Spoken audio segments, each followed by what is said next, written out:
이제 제가 언급을 어느 스코프까지 어느 범위로 네. 해야 되는지 잘 모르겠습니다만 뭐 일단 이제 윤석열 대통령께서 20대 대통령으로 취임하셨다는 것을 뭐 생각해 볼 수 있지 않을까 싶고, 그에 이어서 조승환 장관님, 뭐 송상근 차관님 이렇게 이제 우리 해양수산을 총괄하시는 정부의 이런 수장들이 다 바뀌었고, 뭐 우리 업계에서는 보다 직접적으로 윤현수 이제 해무국장님이 취임하셨다는 것도 22년도에 있었던 인사 변화 중에 기억해야 할 만한 일이 아닌가 생각이 되고, 그다음 3월 달에는 HM의 김경배 사장님이 HM에 새로 취임하셨죠. 그다음에 이제 10월 달에는 저희 해운협회 상근부회장 공모가 있었고, 그다음에 그 결과가 1월 달에 있을 총회에서 어떻게 될지 1월 달 총회에 가봐야 알 수 있겠습니다.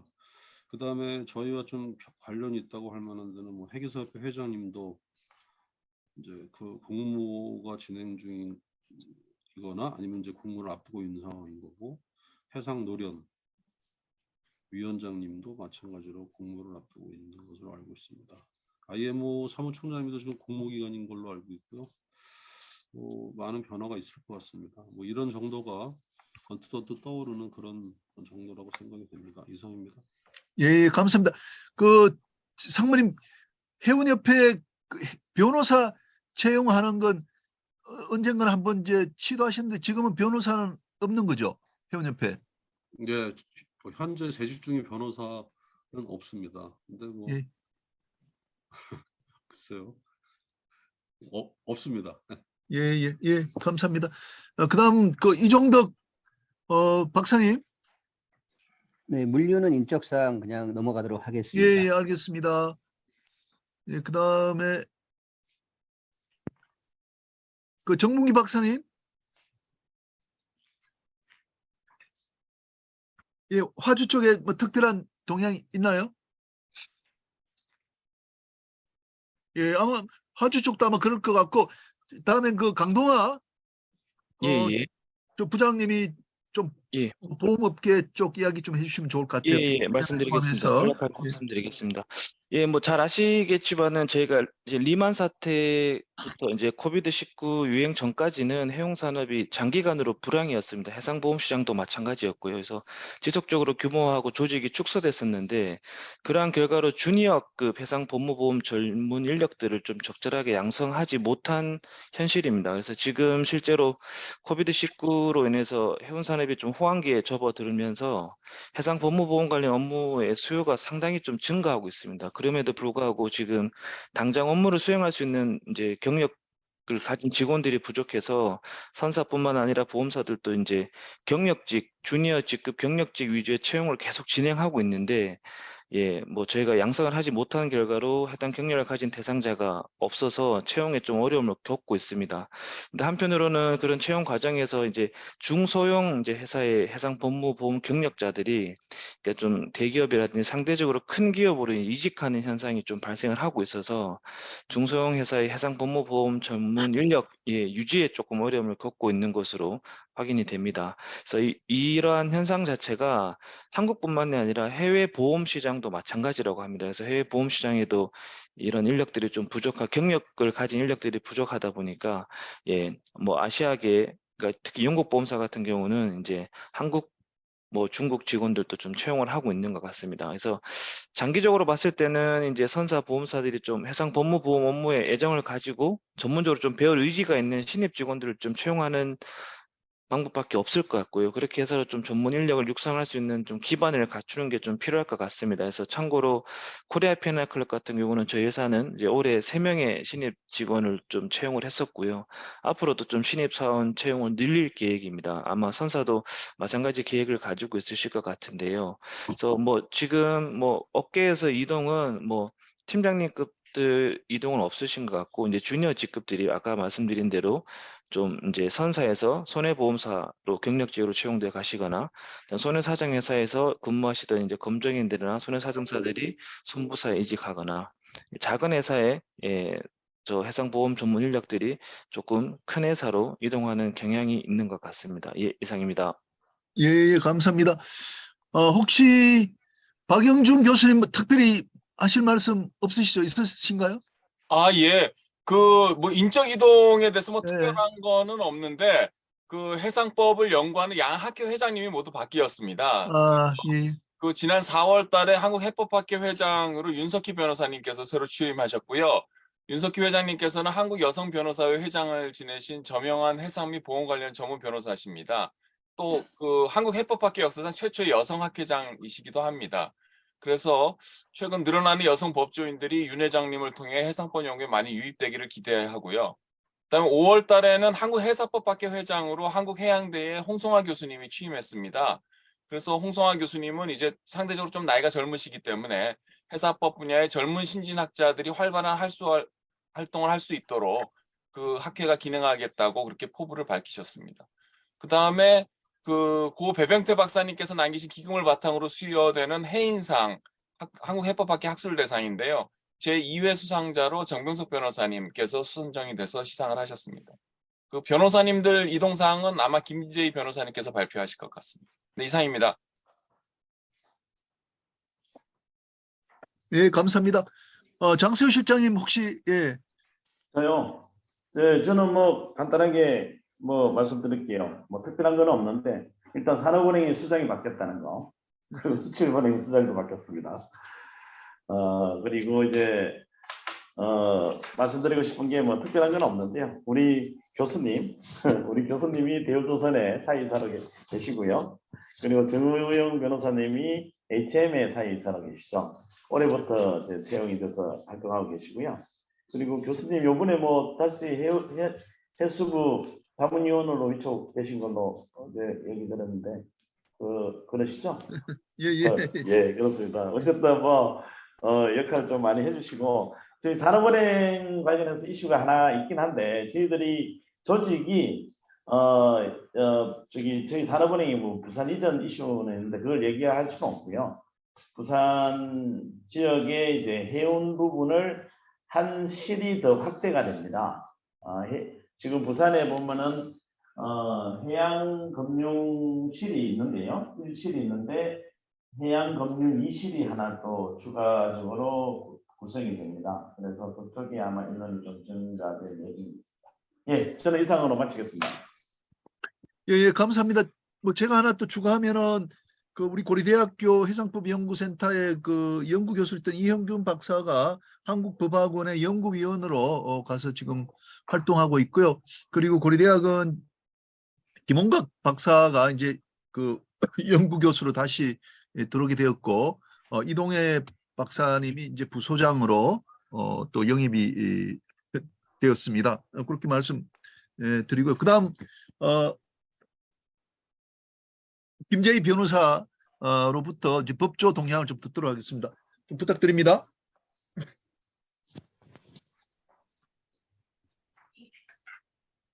네, 저 인적 동향에 대해서 발표하도록 하겠습니다. 저는 우선 해상 법무를 주로 다루는 법무법인에 올해 기준으로 새로 영입되신 변호사님들을 법인명 순서로 소개드리도록 하겠습니다. 존칭은 이하 생략하도록 하겠고 혹시 제가 발표하는 것과 다른 정보가 있으면 얼마든지 코멘트 부탁드리겠습니다.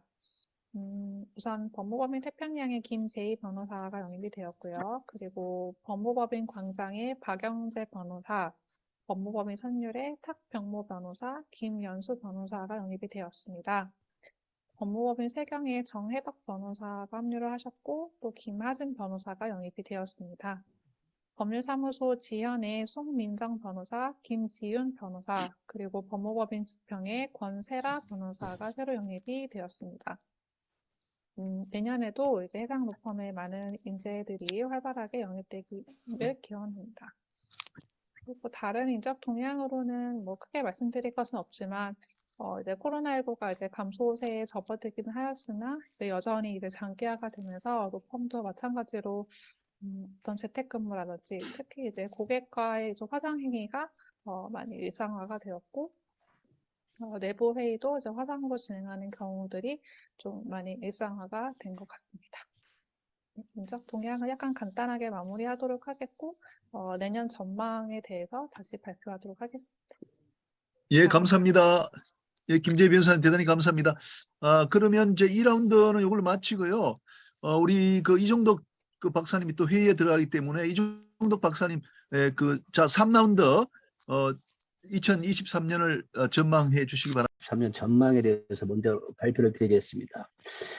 글로벌 선사들의 종합물류 사업 진출은 2023년에도 더욱 성장할 것으로 예상이 됩니다.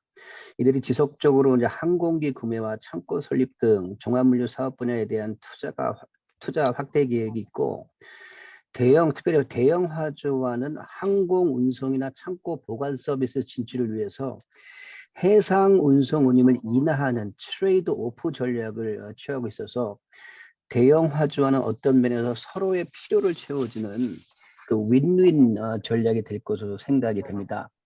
다만 현재 급격하게 인하가 되고 있는 해상 항공 운송 운임의 하락이 2023년에도 지속이 될 것으로 예상이 돼서 종합물류 사업 분야에서 확보할 수 있는 수익성이 이들 그 빅3 글로벌 해상 운송인의 종합물류 사업 분야 진출에 그 속도 조절이 어떻게 될지는 좀 보아야 될 것 같습니다. 두 번째는 국제 운송에 관한 플랫폼 사업자들도 2023년에는 더욱 증가가 될 것으로 예상이 됩니다. 앞에서 말한 미국의 그 플렉스포트나 중국의 YQN 라인이 비교적 선두주자라고 할 수가 있는데, 이들은 기존에 사실 그 국제물류 운송 서비스에 전혀 참여가 없었던 플랫폼 사업자들인데, 기존에 그 복합 운송을 주로 수행하던 글로벌 플레이어들, 예를 들어 DHL이나 쉔커나 EI 같은 그 글로벌 종합물류 회사가 이 플랫폼, 이 오프라인에서의 국제운송 서비스를 제공하는 것과 아울러서 플랫폼 사업 진출에 관심을 가질 수 있을 것으로 예상이 됩니다. 또한 최근에는 국제운송 플랫폼 사업을 통한 매출 확보 없이 단순히 선사의 선복을 확보해서 화주에게 제공함으로써 플랫폼 사업 내에서 부가가치를 확보하는 그런 시장 참여자들도 발생하고 있어서 2023년도의 플랫폼 사업은 더욱더 열기를 띨 것으로 예상이 됩니다. 마지막으로 그 오스라 2022에 관련해서는 최근 주목할 만한 두 가지 보도가 있었습니다. 하나는 미 서한의 대기 선박이 이게 컨제스천이 심할 경우에는 100척을 넘어갔었는데 최근에 0척, 대기 선박이 없는 거죠. 0척으로 컨테이너 선사들의 정시 운항률이 50%대로 회복했다라는 기사가 하나 있었고, 코비드-19 동안 공급망 붕괴 여파가 회복이 되면서 머스크 라인과 같은 글로벌 선사들과 장기 운송 계약에 대한 소송전이 시작되었다는 보도가 있었습니다. 이 두 가지 기사가 의미하는 게 전 세계적으로 코비드-19가 현재 마무리가 되는 형세를 보이면서 그간 문제가 되었던 물류 서비스는 점점 안정화를 되찾고 있는 대신에 이제까지 그간 급한 불들을 끊으라고 코비드-19 기간 동안 문제화하지 않았던 사건들은 선화주 간 소송이나 중재와 같은 분쟁으로 본물을 이룰 수 있을 것으로 예상이 됩니다. 이를 뒷받침하는 의견이 최근에 대한상사중재원의 자료에 따르면은 코비드-19 이후에 2022년 5월까지 중국에서만 발생한 분쟁이 약 31만 건의 그 중재 분쟁이 있고, 이 중에서 코비드를 초점에 맞춰서 발생한 분쟁이 9만 건에 달한다고 합니다. 특히 오스라 2022와 관련해서는 오스라 2022의 개정안이 발효가 이미 되었고, 개정안의 룰 메이킹도 내년도 1분기 내에는 모두 추가로 보완이 될 것으로 예상이 됩니다. 또한 선사들의 불공정하고 불합리한 행위에 대해서는 현재 FMC가 확실하게 제소할 것을 적극적으로 독려를 하고 있어서 오늘 현재 JOC와 같은 매체 보도 기준으로 총 21건의 FMC 제소 사건이 있긴 하지만 23년에는 앞선 장기 운송 계약 등을 둘러싼 분쟁 등이 상당히 증가할 것으로 예상이 됩니다. 특히 국제 해상 운송 구간과 연결이 된 미국 내륙 운송을 위한 철송이나 철송을 위한 내륙 지역의 철송 터미널과 CY 등은 현재 오스라 2022의 개정법 기준을 볼 때는 FMC의 관할이 아니고 미국의 그 Surface Transportation Board라고 하는 STB 기관의 관할이기 때문에 이 지역에서 발생한 디머리지 디텐션 같은 분쟁을 어떻게 FMC가 처리할지에 대해서도 관심이 집중이 되고 있습니다. 이미 FMC는 오스라 2022 발표 이후에 공식적인 그 노티스를 통해서 커먼 캐리어를 대신하거나 커먼 캐리어를 위해서 발행한 디머리지 디텐션의 인보이스 등은 오스라 2022의 적용 범위 내에 포함할 수 있는 입장을 강경하게 취하고 있어서 이런 지역에서 발생한 분쟁은 내년에 상당히 확대될 것으로 예상이 됩니다. 이상입니다.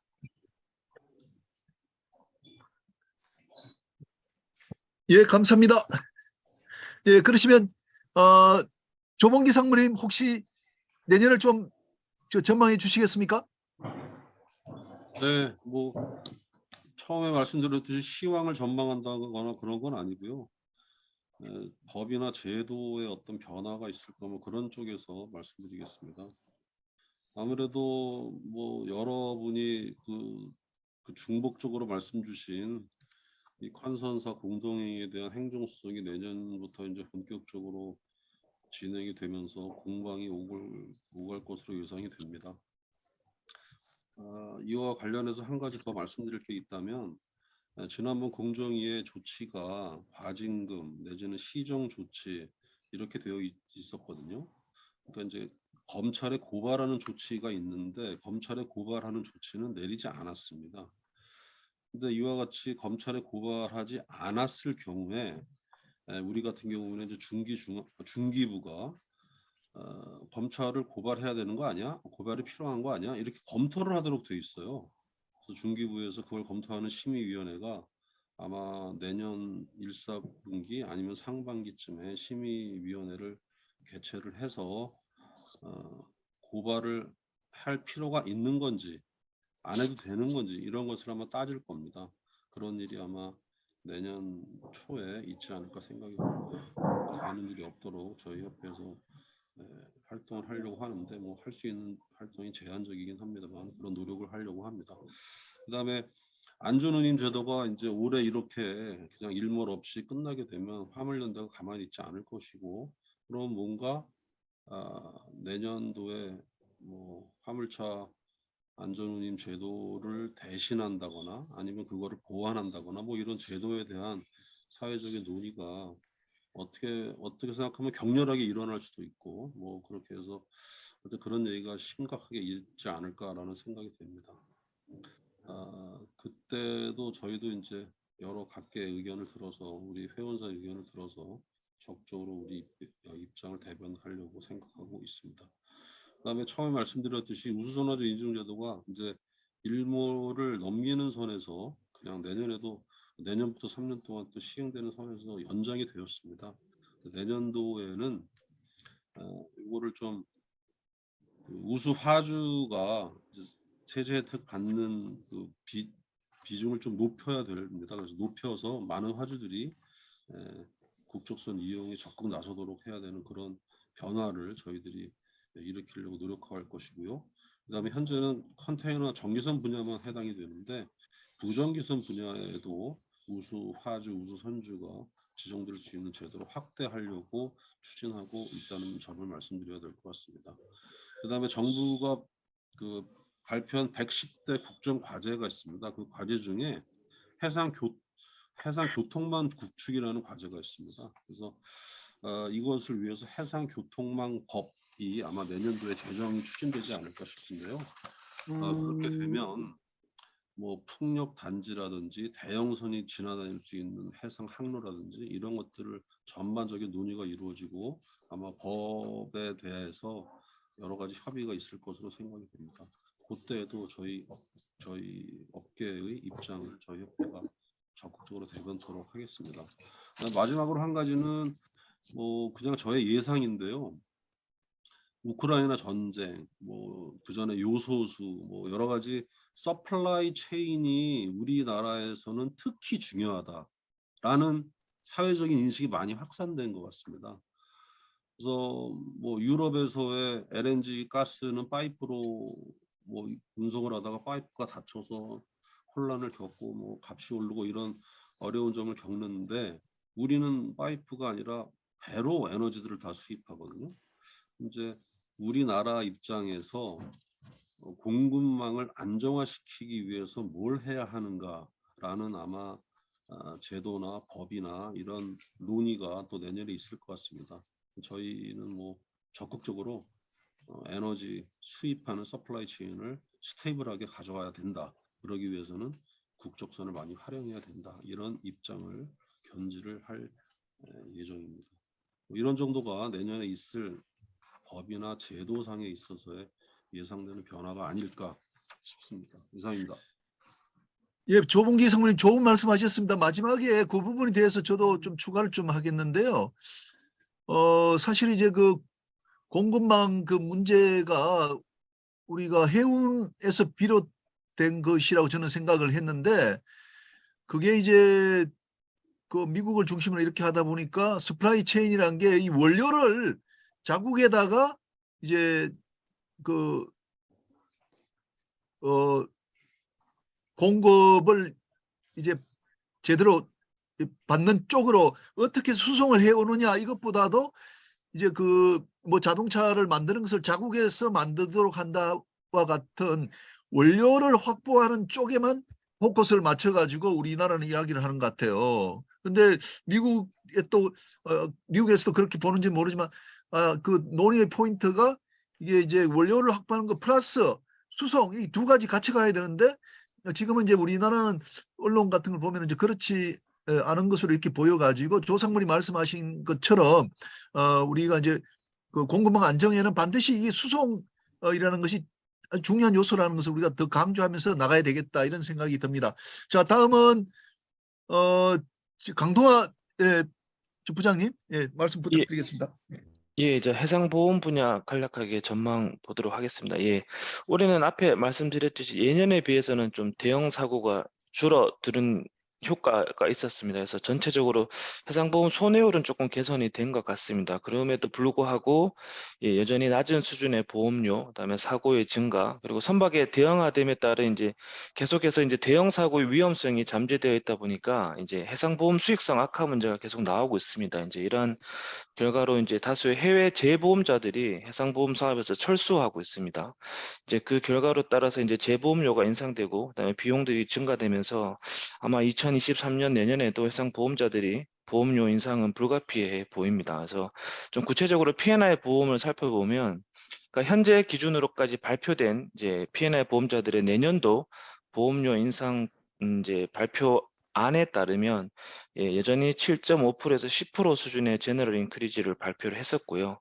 그리고 기초공제액 디덕터블도 인상을 발표를 했습니다. 특히 재팬 P&I의 경우는 앞서 말씀드렸지만은 10% 제너럴 인크리지 플러스 기존 계약에 대해서 추가 보험료 최대 25%까지의 추가 보험료를 부과할 수 있음을 발표를 했습니다.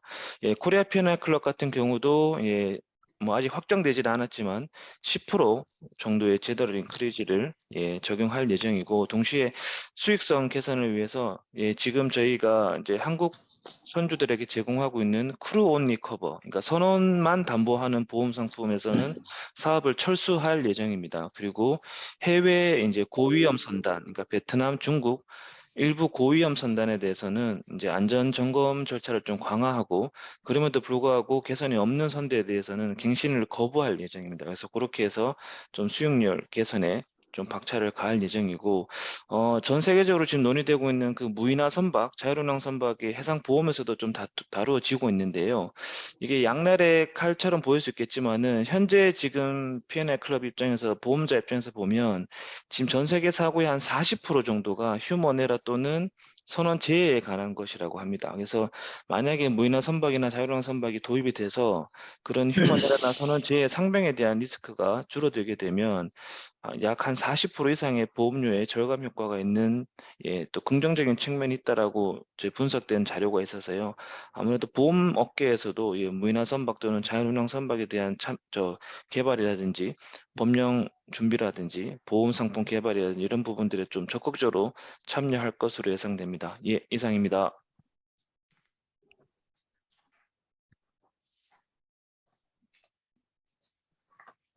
예, 강동화 부장님 대단히 감사합니다. 장세호 실장님 혹시 말씀하실 부분 있으면 좀 부탁드립니다. 네, 뭐 선박금융시장은 뭐 제가 봤을 때는 내년에 아니 이미 이제 운임이 급락하고 있고요. 이 급락한 게 이제 코로나 이전 수준으로 회귀인지 제가 봤을 때는 선봉량이 많이 늘어나고 있어서 그 수준 이하로 운임이 떨어지지 않을까 하는 우려도 있습니다. 그래서 내년 같은 경우는 특히 컨테이너 시장이라든가 뭐 스팟 시장에서 움직이는 벌크선 같은 경우는 상당히 파이낸싱 하기가 힘들 것 아닌가라는 예상을 해보고요. 그리고 뭐 장기 계약이 있는 저기 LNG선이라든가 VLCC라든가 이런 거는 현금 흐름에 맞춰서 파이낸싱은 잘 되겠지만 스팟 시장 그리고 전기선 선사들의 선박 금융은 상당히 위축되지 않을까 이런 생각이 듭니다. 그래서 저 판단으로는 지금 저희들이 중국 특수 이후에 약 한 10여 년 정도의 불황을 경험하고 해왔었는데 코로나라는 특수한 상황이 발생해서 국내 전기선사의 이 규모가 엄청나게 좋아졌기 때문에 이 현금성 자산을 기초로 해서 기본적으로 선박, 선대의 파이낸싱을 이번 기회에 확 바꿔놓고 거기에 따라서 이 시장에 대응을 한다면 어떻게 보면은 또 다른 기회를 찾지 않을까 하는 생각을 하게 되고요. 지금 갖고 있는 돈을 어떻게 활용하느냐에 따라서는 너무 과도한 투자를 한다든가 그렇게 할 경우에는 오히려 또 다른 위기를 가져올 수 있지 않을까 이렇게 생각이 됩니다. 그래서 기본적으로는 국내 회원사가 재무구조 개선 노력에 충실을 해야 되고 선박금융할 때도 필요에 따라서는 선박금융 계속 경상적으로 할 때는 계속을 해가야 될 텐데 LTV 같은 경우는 장기 계약이 없는 경우는 50% 언더에서 한다든가 그런 식으로 해서 어떤 상황이 오더라도 그 시장에 대비할 수 있는 체질을 갖춰 나가는 게 국내 회원사한테 절실하다. 그렇게 생각합니다. 저 전망은 이렇게 마치도록 하겠습니다. 예, 감사합니다. 잠깐만 그러면 조범기 상무님 말씀하실 거 있으신가요?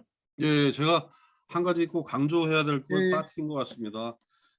첫 번째 말씀드릴 때 뭐 많이 말씀드리긴 했습니다만 내년도부터 정말 본격적으로 진짜 심각한 수준으로 탈탄소 문제, 또 선박 에너지 문제 뭐 이런 것들이 아마 엄청나게 대규모로 논의가 될 것으로 실차가 생각이 10월 됩니다. 28일이요.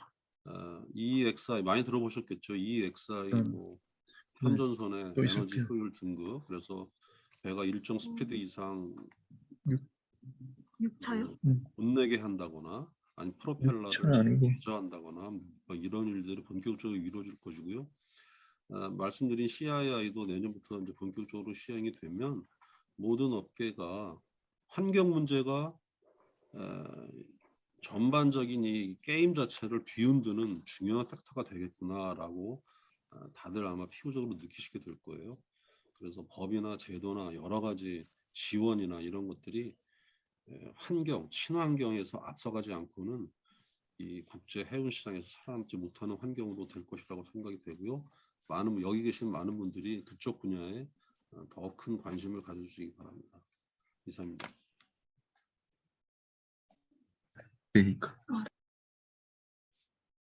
예, 감사합니다. 그러시면은 정문기 박사님 혹시 말씀하실 거 계세요? 나가신 것 같은데. 정문기 박사님?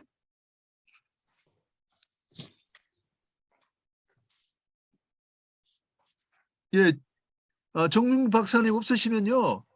김재희 변호사님이 좀 법조 시장에 대해서 좀 코멘트 하겠습니다. 예, 2023년 전망 법률 분야에 대해서 발표하도록 하겠습니다.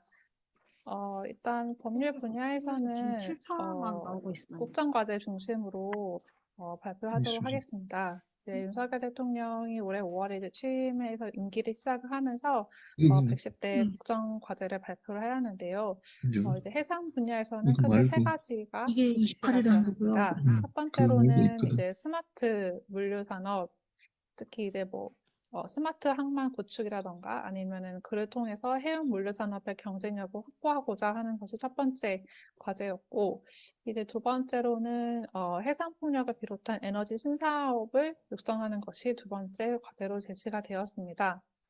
세 번째는 이제 해양 영토를 수호하고 주권을 지키고 또 지속 가능한 해양 관리를 위한 여러 방안들이 제시가 되었습니다. 그 내용을 간단하게만 이제 살펴보면, 첫 번째 과제는 이제 어떤 우리나라 해운 물류 사업의 어떤 국제적인 경쟁력 확보를 위해서 이제 선박 물류 거점을 확충한다던가, 아니면 이제 스마트 항만을 구축하거나, 아니면 디지털 해상 교통망, 자율운항 선박, 뭐 친환경 선박 개발 등 어떤 신시장에 선점을 해야 할 것을 제시를 하고 있습니다. 두 번째 과제로서는 이제 태양광이라든지 아니면 해상풍력 같은 산업을 좀 고도화를 해서 에너지 분야에서의 신사업을 육성을 하고 에너지 안보를 확립하고자 하는 것을 목적으로 갖고 있습니다. 뭐 4차 산업기술이나 연계한 수소산업이나 신산업 육성을 추진한다고 밝히고 있고요.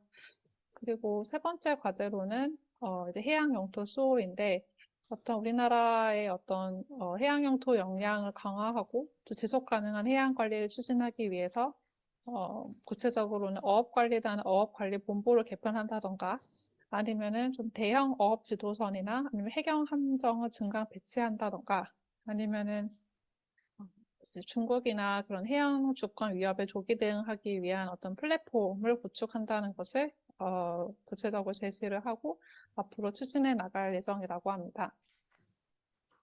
이러한 과제들은 국정 과제들은 그 특성상 추후에 이제 정부 부처에서 이제 어떻게 구체적으로 정책으로 반영이 되고 또 입안이 되는지에 따라 다르긴 하겠으나, 우선은 전반적으로는 이번 정부에서는 어떤 해운 물류 산업의 자동화, 친환경화, 그리고 해상 에너지 신분야에 대한 관심이 좀 굉장히 높은 것 같습니다.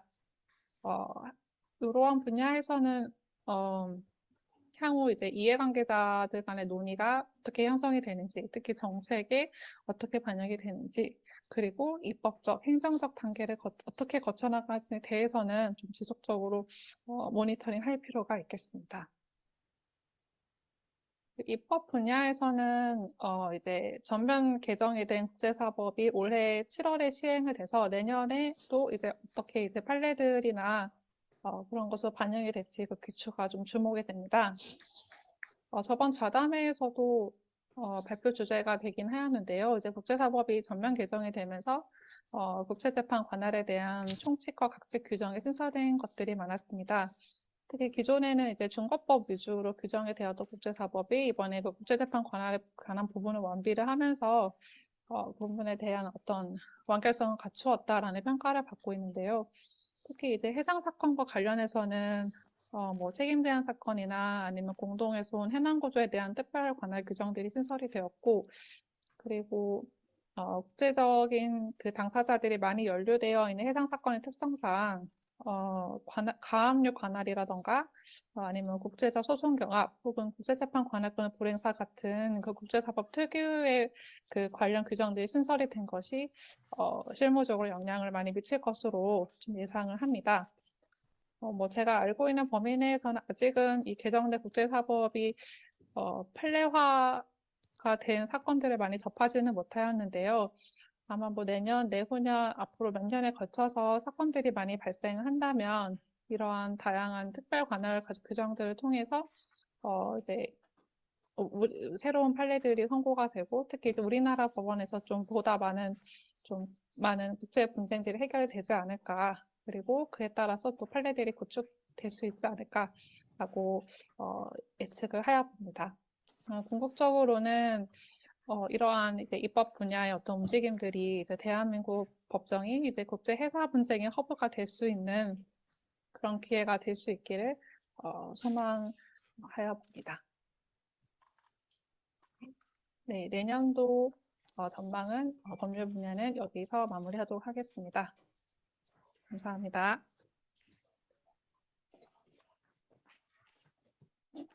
예, 김재희 변호사님 감사합니다. 자, 이렇게 해서 이제 그 3라운드까지 이제 마치도록 하고요.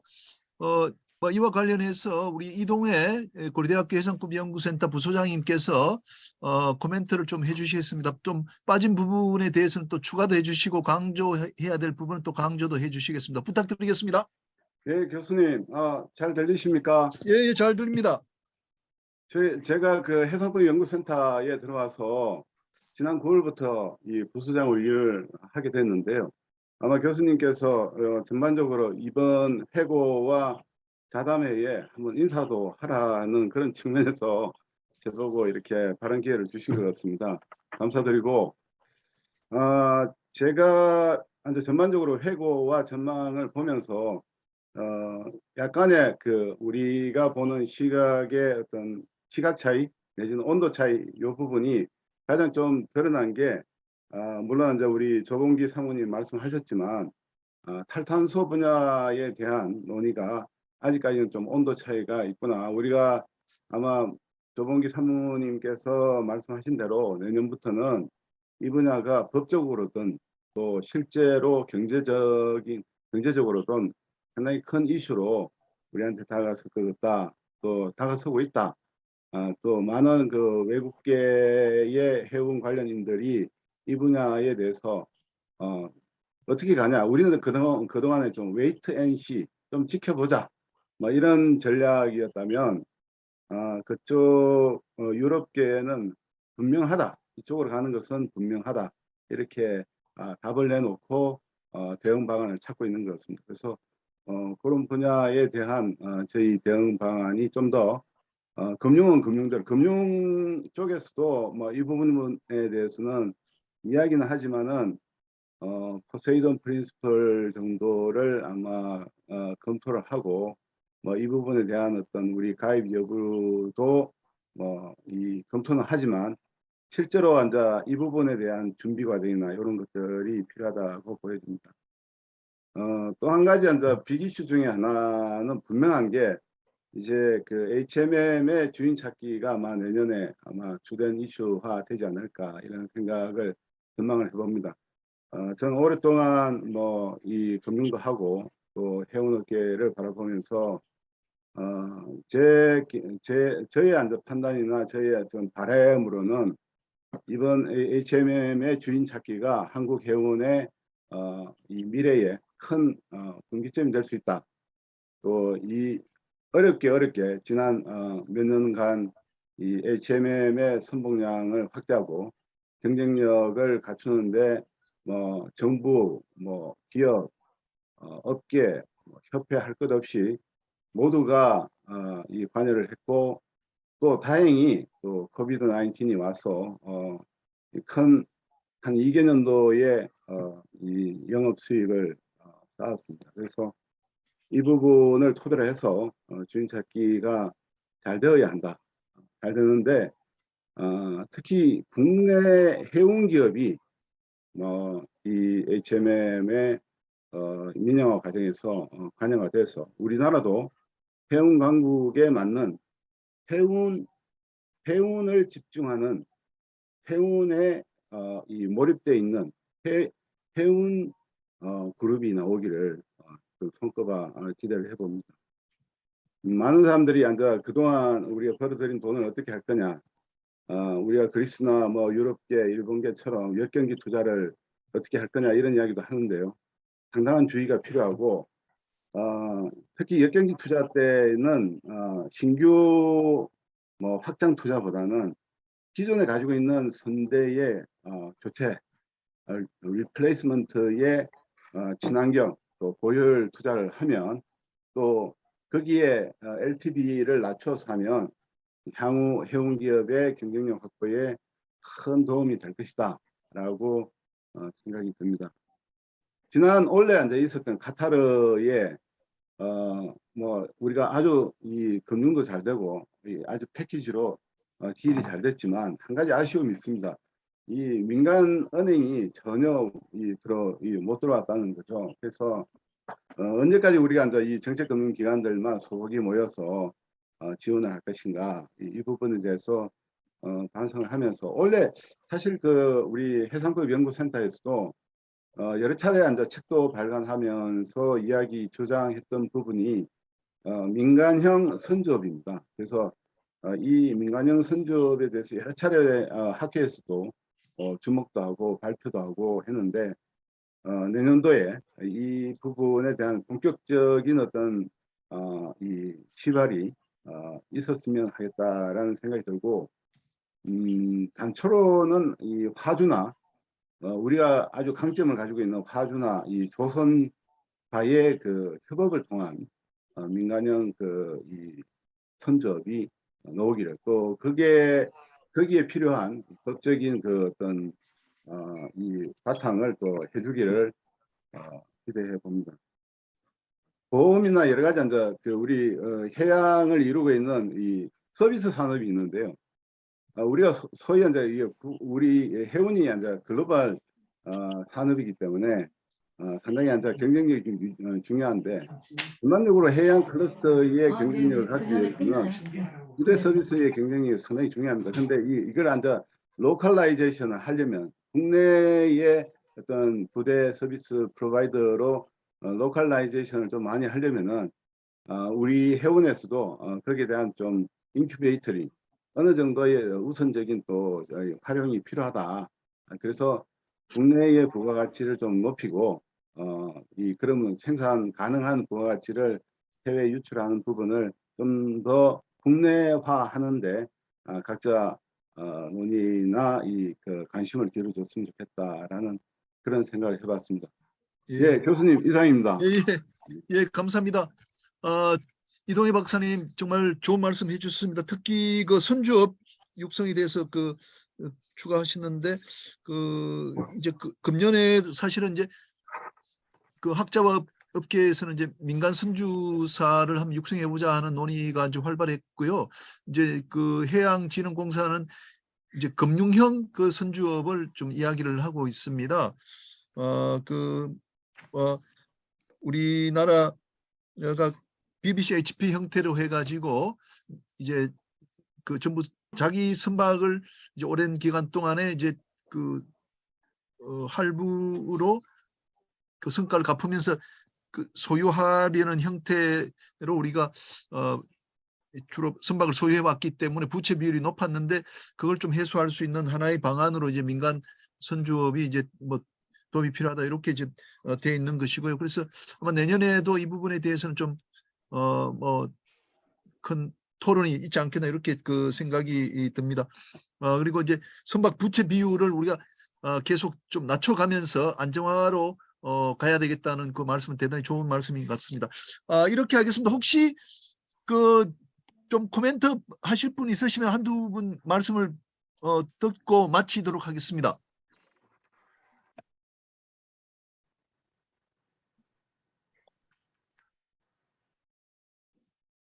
예, 좀 없으신 것 같은데요. 이렇게 하겠습니다. 혹시 좀 좌담회에 추가로 말씀하실 분 있으면은 좀 문자라도 이렇게 해서 보내주시면은 우리 좌담회 내용 안에 추가하도록 하겠습니다. 여러분들 한 50명 가까이 좌담회 이렇게 참석해 주셨는데 대단히 감사합니다. 좀 가능하면 여러분들 좀 얼굴을 화면 좀 보여주시면 제가 사진 찍어가지고 우리 책자에 좀 넣도록 그렇게 하겠습니다. 여러분들, 예, 이렇게 해서 곧 마치도록 하겠습니다. 잠깐만요. 예, 되시는 분들은 전부 좀 비디오 좀 켜주시기 바랍니다. 예. 예, 여러분 대단히 고맙습니다.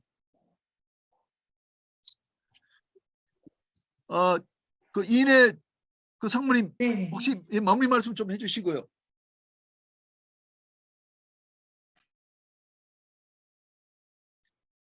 마이크 좀 켜주십시오.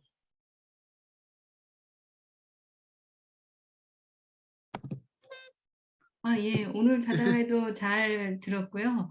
예, 오늘 주신 원고나 이런 내용을 통해서 일단 정리를 좀 하겠는데, 저희가 마감이 다음 주 화수 정도에 넘어가야 되기 때문에 사실 원고를 요청했던 이유는 이렇게 자담을 하게 되면 전문적인 용어가 나오고요. 그 녹취를 해서도 일주일 이상 그 정리하는 과정이 필요한데 지금은 그게 물리적으로 안 돼서 주신 원고가 바탕이 되고 그거를 이제 제목하고 제가 정리하는 그런 정도만 되기 때문에 오늘 원고에서 없는 것들은 저희가 녹취를 일치 할 수 없었던 거니까 그 부분 혹시 빠져 있더라도 그거는 처음부터 양지를 바랬던 거니까 이렇게 아셨으면 좋겠습니다. 그리고 모두 나오셔서 사진을 하나 커트를 찍었으면 좋겠거든요. 전체 나온 게 없을까요? 여기 지금 보시는 분은? 예, 제가 지금 사진을 좀 찍었는데 네, 여기 저도 지금 찍었는데 예, 망에 계신 분들 다 다 좀 나오시면 나오시기 저도 바랍니다. 찍을 수 있거든요. 김원각, 정연재, 또 이미연 변호사, 유희영, 또 김영주 실장님, 이상석 차장님, 좀 망에 계신 분들은 좀 비디오 될 수 있도록 좀 나와 주시기 바랍니다. 예, 이 정도 같아요. 예, 예, 네네. 예, 감사합니다. 예, 감사합니다. 감사합니다. 오늘 저 좌담에 참석해 주신 여러분들 대단히 감사합니다. 이걸로 2022년 좌담회 마치도록 하겠습니다. 특히 우리 그 조범기 상무님 경무 중에 바쁘실 텐데 시간 할애 많이 해주셔서 대단히 감사합니다.